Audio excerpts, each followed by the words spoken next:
안녕하세요. 스포츠고니의 김민곤입니다. 오늘은 어제에 이어서 다가오는 9일에 치러질 국내 경기 두 경기를 분석해보는 시간 가질 텐데요. 분석에 앞서 어제 영상에서 준비했던 KBL 플레이오프 3차전은 KCC의 승리와 다득점의 선택지까지 적중할 수 있었고, 이어서 준비했던 대한민국과 필리핀의 맞대결 역시 경기의 내용 자체는 틀린 부분이 있었을지라도 추천드렸던 필리핀의 핸디캡 쪽 선택지는 적중할 수 있었는데요. 주력으로 추천드린 조합들이 적중했기에 오늘도 좋은 결과를 만들어 보이도록 하겠습니다.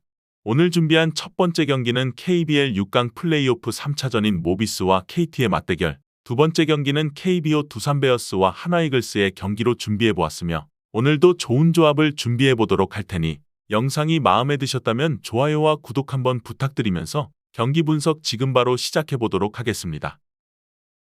오늘의 첫 번째 경기인 모비스와 KT의 플레이오프 3차전 맞대결입니다. KT와 모비스는 박터지는 승부를 계속하고 있는데요.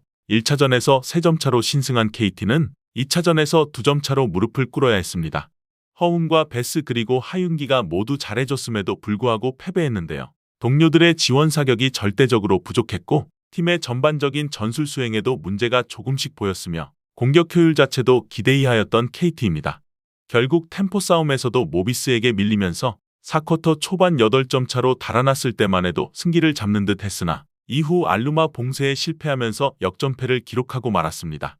첫 두 경기 모두 KT의 안방에서 열렸지만 모비스는 의외의 선전을 해주면서 밀리지 않았는데요. 오히려 백코트의 사이즈 우위에서 오는 이점을 잘 살렸다는 점을 잊지 말아야 했고, 따라서 모비스가 홈코트 어드밴티지와 함께 3차전에서 근소하게 앞설 수 있다고 보여졌습니다.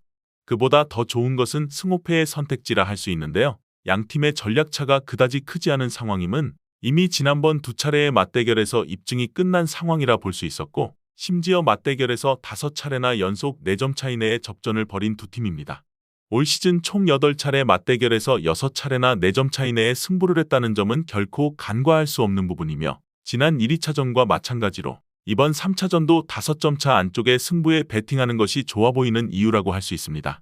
양팀의 지난 1차전은 다득점으로 경기가 끝났고 2차전은 저득점으로 끝났습니다. 저는 고민 끝에 3차전은 오버의 가능성이 더 높아 보인다고 말씀드리고 싶었습니다.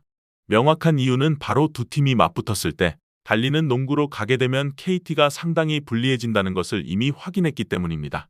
모비스의 강점은 백코트의 높이가 아주 높다는 것이고, 게다가 김국찬과 이우석이 플레이오프에 들어서면서 쾌조의 컨디션을 보여주고 있고, 이것이 허웅과 장성우로 이루어진 KT의 낮은 백코트에게 대단히 큰 부담과 압박감을 안겨주고 있으며, 프림과 알루마의 페인트존 공략에 KT가 속수무책이라는 점도 증명되었고, 모비스는 최근 10차례의 홈경기에서 평균 91.1점을 폭발시킨 바 있습니다.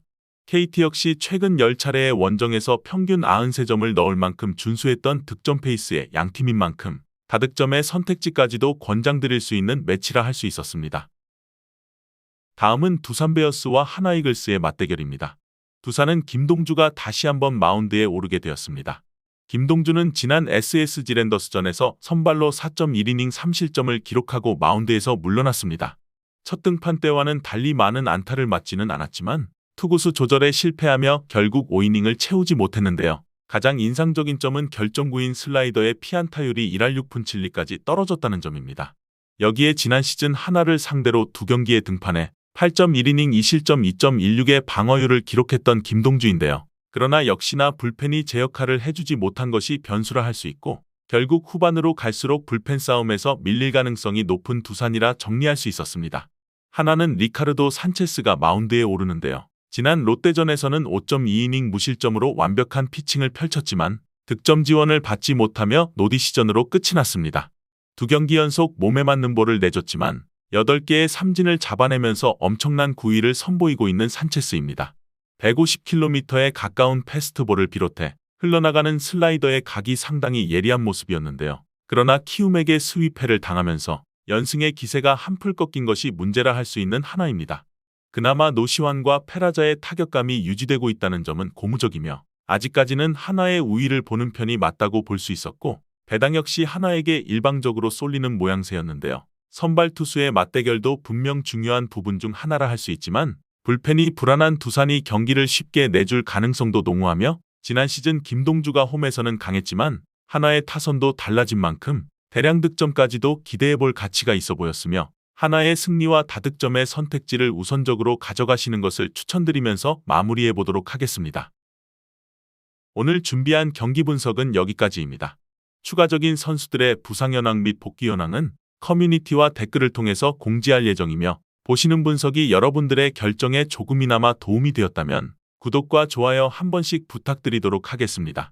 또한 추가적인 경기 정보와 예상 라인업을 토대로 한 분석이 필요하신 분들께서는 꼭 하단의 고정 댓글을 클릭하셔서 분석자료 공유방에 오셔서 필요한 정보와 조합을 받아가셨으면 좋겠다는 말씀 전하면서 오늘의 분석은 여기서 마쳐보도록 하겠습니다. 시청해주셔서 감사합니다.